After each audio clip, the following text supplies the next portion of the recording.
नमस्कार. प्रहार 24 तास सुपरफास्ट बातम्यांमध्ये आपले स्वागत. पहिली बातमी मुंबईहून. मालाड पूर्व परिसरात प्राण्यांवरील अत्याचाराचा भयानक प्रकार उघडकीस आलाय. 20 वर्षांच्या एका तरुणाने अवघ्या 2 महिन्यांच्या श्वान पिल्लावर लैंगिक अत्याचार केल्याची धक्कादायक घटना समोर आली आहे. मालाड पोलिसांनी गंभीर गुन्ह्याची नोंद करत आरोपीला ताब्यात घेतला आहे. या घटनेमुळे संताप व्यक्त केला जात आहे. अकोल्यात भाजप विरोधी पक्षांची मोठी राजकीय बैठक पार पडली आहे. प्रकाश आंबेडकर यांच्या निवासस्थानी ही बैठक झाली. वंचित, काँग्रेस, AIMIM, शरद पवार आणि अजित पवार गटाचे नेते या बैठकीला उपस्थित होते.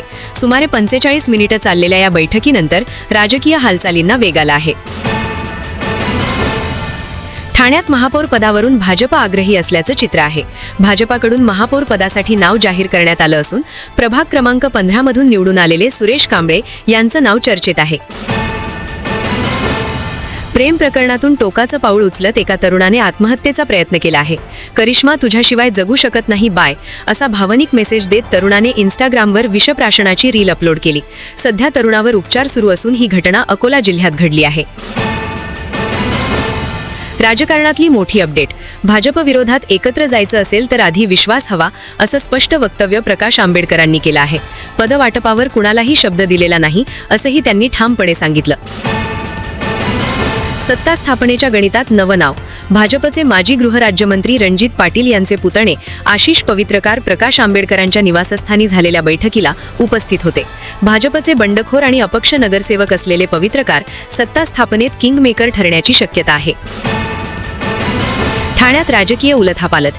प्रमिला केणी यांनी बंडखोरी करत शिवसेनेच्या मनाली पाटीलचा पराभव केला आहे. तिकीट न मिळाल्याने केलेल्या बंडखोरीचा थेट फटका शिवसेनेला बसलाय.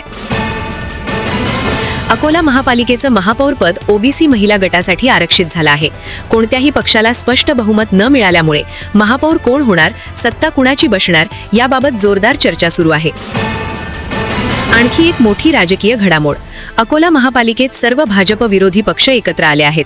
प्रकाश आंबेडकरांच्या उपस्थितीत झालेल्या बैठकीला काँग्रेस, ठाकरे गट, AIMIM, दोन्ही राष्ट्रवादी आणि अपक्ष नगरसेवक उपस्थित होते.